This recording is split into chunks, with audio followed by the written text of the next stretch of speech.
बिस्मिल्लाहिर्रहमानिर्रहीम। आज हम जिस चैप्टर के एमसीक्यूज़ की बात करने लगे हैं वो है हमारे पास करंट इलेक्ट्रिसिटी। ठीक है, इसका पहला एमसीक्यूज़ पढ़ते हैं। If potential difference across the conductor is 1 volt and 1 ampere current is flowing then resistance of conductor is. वो पूछता है कि अगर जो कंडक्टर है हमारे पास उसके पोटेंशियल डिफरेंस जो है उसके दो सिरों के दरमियान वो 1 वोल्ट का हो, यानी 1 वोल्ट उसका पोटेंशियल डिफरेंस हो और 1 एम्पेयर उसमें से करंट गुजर रहा हो, तो वो जो है उसकी रेजिस्टेंस हमारे पास किस तरह होगी। तो ये बाय डेफिनेशन बात है, तो ये हमारे पास 1 ओम हो जाती है। ठीक है, दूसरा हमारे पास है the reciprocal of resistance of a conductor is called. अब जो रेजिस्टेंस है उसका जो रेसिप्रोकल होता है वो हमारे पास क्या होता है, कंडक्टेंस होता है। उसके बाद तीसरे एमसीक्यूज की बात करते हैं, वो है हमारे पास the drift velocity of free electron in metallic conductor is. ये कांस्टेंट वैल्यू होती है ड्रिफ्ट वेलोसिटी की जब मेटेलिक कंडक्टर होंगे, जो मेटल होती है हमारे पास उस चीज़ का अगर हमने कंडक्टर लिया हुआ है तो वो हमारे पास जो उसकी ड्रिफ्ट वेलोसिटी होगी वो 10⁻³ मीटर पर सेकंड, ये कांस्टेंट वैल्यू होती है। उसके बाद हमारे पास है every source of current convert some non electrical energy into.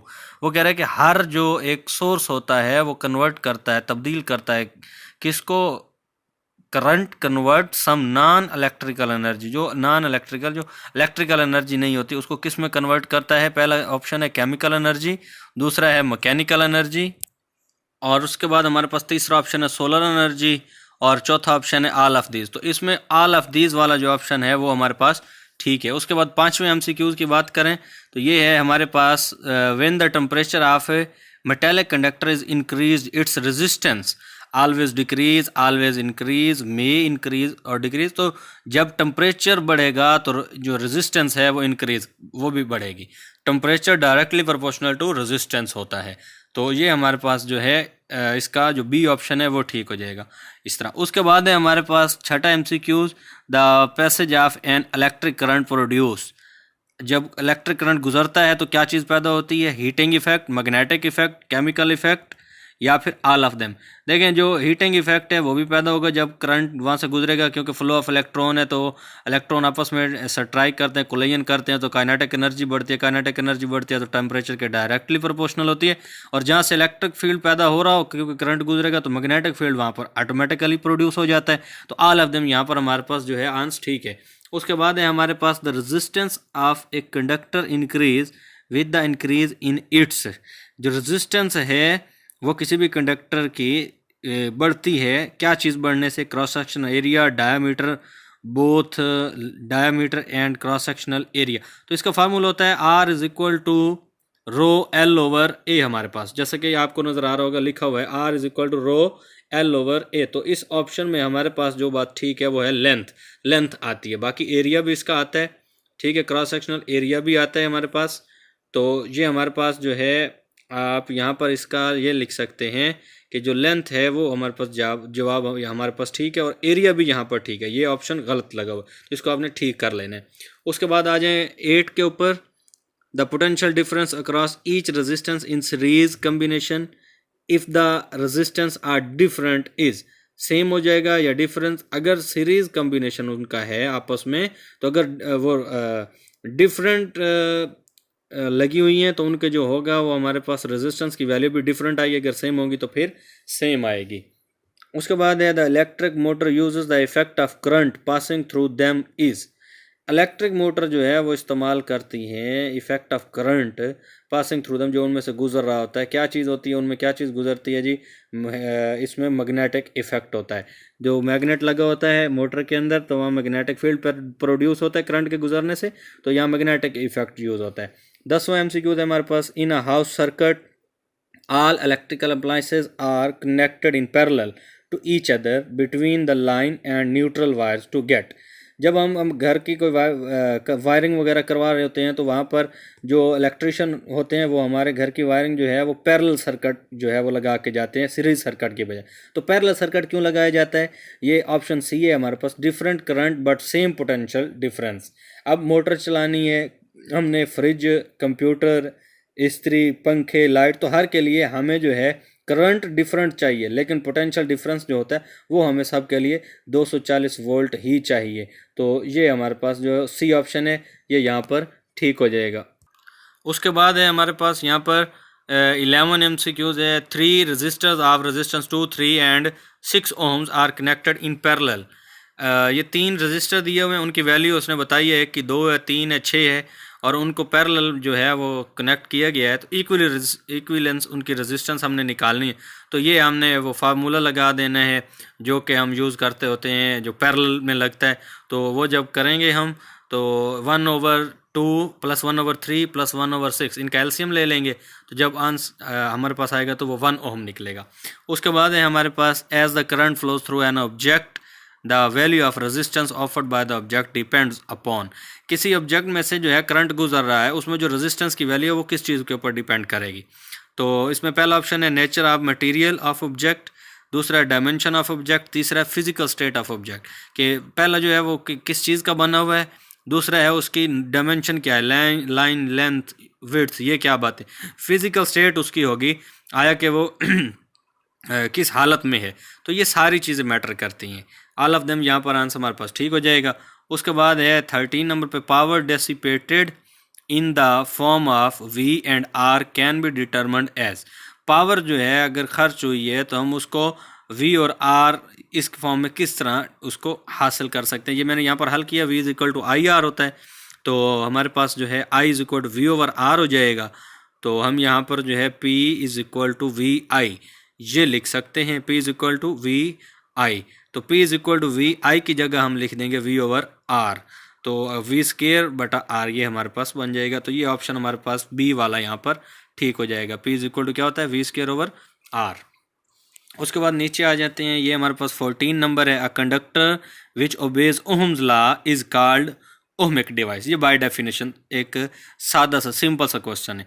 उसके बाद 15 नंबर है हमारे पास heat energy dissipated in resistor is given by which of the following relation, V I या आई स्केयर आर टी। तो ये हमारे पास जो होता है रजिस्टर में जो पावर डेसिपेट होती है, खर्च होती है, वो आई स्केयर आर टी की मदद से दी जाती है।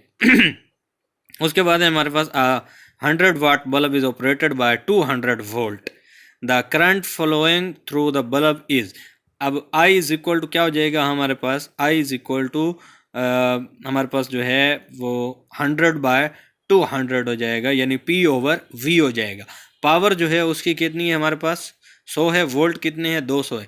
तो जब इसको तकसीम करेंगे 0.5 एम्पेयर इसका जवाब आ जाएगा। तो ये हमारे पास बी वाला ऑप्शन जो है वो ठीक है।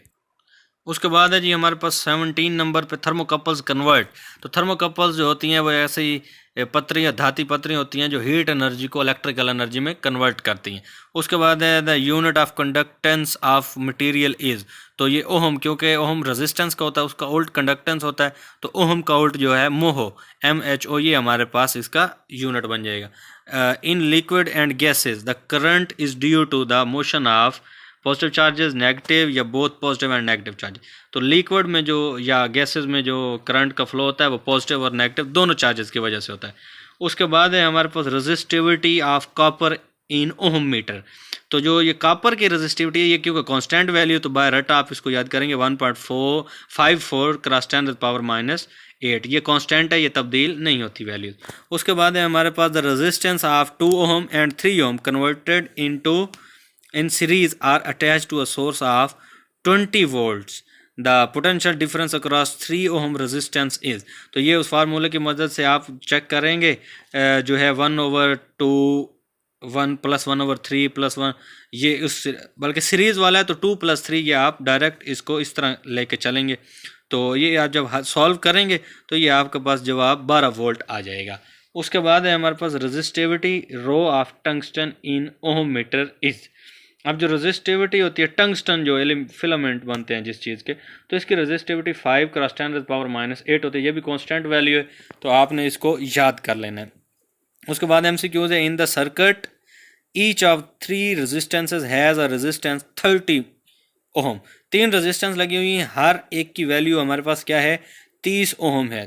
तो the potential difference across R1 जो होगा वो हमने उसको बताना है। तो ये हमारे पास जो है ये एक शक्ल बनी हुई है। इसके अकॉर्डिंग R1 के नज़दीक जब हम देखेंगे तो हमारे पास ये कितने वोल्ट आ जाएगा, 60 वोल्ट आ जाएगा जो है R1। और यहाँ पर अगर आप देखें तो R1 जो है वो R2 और R3, R2 और R3 का कंबाइन इफेक्ट पड़ेगा, R1 का आप इंडिविजुअली चेक करेंगे। तो ये हमारे पास जो है टोटल मिला के R2 और R3 का कंबाइन इफेक्ट R1 में जाएगा, तो 30 + 30 ये हमारे पास 60 वोल्ट आ जाएगा। उसके बाद है हमारे पास colour of coded resistance are made by high grade ceramic rods होते हैं, ना सिल्वर के होते हैं, ना कॉपर के, ना आयरन के, ये सिरामिक रॉड्स होते हैं, उनसे ये कलर कोडेड रेजिस्टेंसेस बनाए जाते हैं। उसके बाद है photovoltaic cell converts, photovoltaic cell जो होते हैं ये कन्वर्ट करते हैं light energy into electrical energy.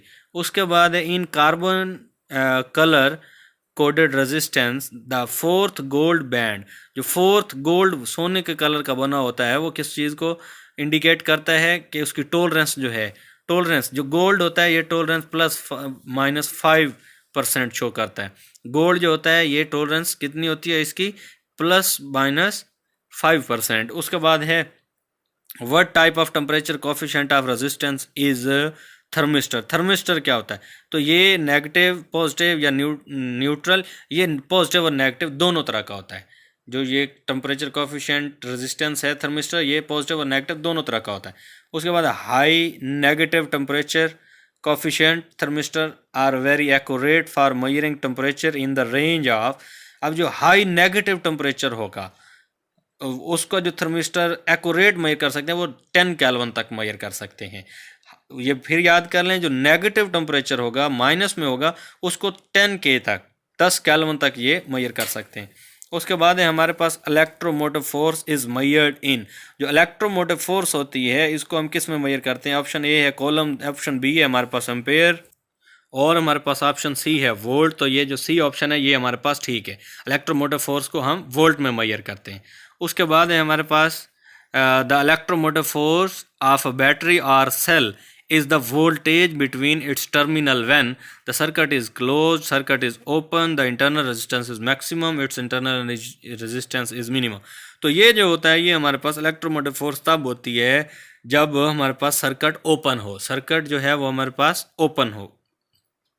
Kirchhoff's first rule is also known as, तो इसको हम पॉइंट रूल भी कह सकते हैं, law of conservation of charge भी कह सकते हैं, किरचॉफ करंट रूल भी कह सकते हैं। ये तीनों ऑल ऑफ देम ये हमारे पास बातें ठीक है, पॉइंट रूल भी होता है, कंजर्वेशन ऑफ हमारे पास चार्ज भी होता है, किरचॉफ करंट रूल भी होता है।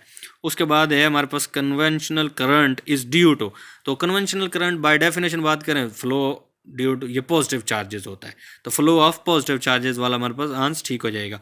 उसके बाद है हमारे पास when the resistors are connected in series the equivalence resistance is always greater than the greatest resistance in the series. बिल्कुल, अब हमने उस सीरीज सर्किट में 100 ओम की सबसे ज़्यादा बड़ी, या आप 1000 ओम लगा लें, तो अब हमने कोई रेजिस्टेंस लगाई हुई थी, तो जब इक्विवेलेंस निकालेंगे तो वो 1000 से भी प्लस हो जाएगी। तो हमारे पास जो सर्किट में सबसे बड़ी रेजिस्टेंस लगी होती है उससे भी बड़ी वैल्यू निकलती है जब हम इनको आपस में इक्विवेलेंस रेजिस्टेंस निकालने के लिए प्लस करते हैं। The conductivity of super conductor is infinite, जो सुपर कंडक्टर होते हैं उनकी कंडक्टिविटी हमारे पास क्या होती है, इन्फिनिट होती है। उसके बाद है हमारे पास in a voltmeter the conduction take place due to, जो वोल्ट मीटर होता है उसमें कंडक्शन जो है वो किस वजह से होती है, सिर्फ और सिर्फ इलेक्ट्रॉन्स की वजह से, ओनली इलेक्ट्रॉन्स। तो ये हमारे पास जो है ए ऑप्शन हमारे पास ठीक है। उसके बाद बात करें हम, हमारे पास certain charge liberates 0.8 gram of oxygen, ठीक है, same charge will liberate how many gram of silver. अब जितना वो कहता है कि वो ऑक्सीजन का जो 0.8 ग्राम वो कर रहा है, तो जो सिल्वर का होगा वो वही सेम वैल्यू जो होगी, तो वो हमारे पास जो है सॉरी, ये कहता है कि a certain charge liberates 0.8 gram of oxygen. तो 0.8 ग्राम जो है वो ऑक्सीजन का जितना चार्ज लेता है, वो कहता है सिल्वर का जो है वो क्या वैल्यू होगी, सिल्वर के लिए इसकी क्या वैल्यू होगी। तो हमारे पास जो है ये बाय रट्टा आप इसको याद करेंगे, कांस्टेंट वैल्यू 10.8, तो सिल्वर के लिए क्या हो जाएगी 10.8 वैल्यू। उसके बाद है हमारे पास cause of heat production in a current carrying conductor is, जो करंट कैरिंग कंडक्टर होता है उसमें हीट प्रोड्यूस जो हो रही है वो किस वजह से होती है, collision of free electrons with atoms और आयंस ऑफ कंडक्टर। तो उसमें जो फ्री इलेक्ट्रॉन्स होते हैं उनके कोलिजन की वजह से वो हीट पैदा हो रही होती है। उसके बाद specific resistance of wire depends upon, जो रेजिस्टेंस है वायर की स्पेसिफिक रेजिस्टेंस वो किसके ऊपर डिपेंड करती है, लेंथ, क्रॉस सेक्शनल एरिया, मास। तो इनमें से कोई बात नहीं है, वो ना लेंथ पे डिपेंड करती है, ना क्रॉस सेक्शनल एरिया पे डिपेंड करती है, ना ही मास पे डिपेंड करती है। उसके बाद है car battery has EMF 12 volt and internal resistance 5 cross 10⁻²। If it's draw 60 ampere current the terminal voltage of the battery will be. तो ये हमारे पास टर्मिनल वोल्टेज का फार्मूला होता है VT इज इक्वल टू इस तरह करके समथिंग होती है मेरे ख्याल से, VT is equal to R+I, या मेरे ख्याल से अभी सही याद नहीं है मुझे।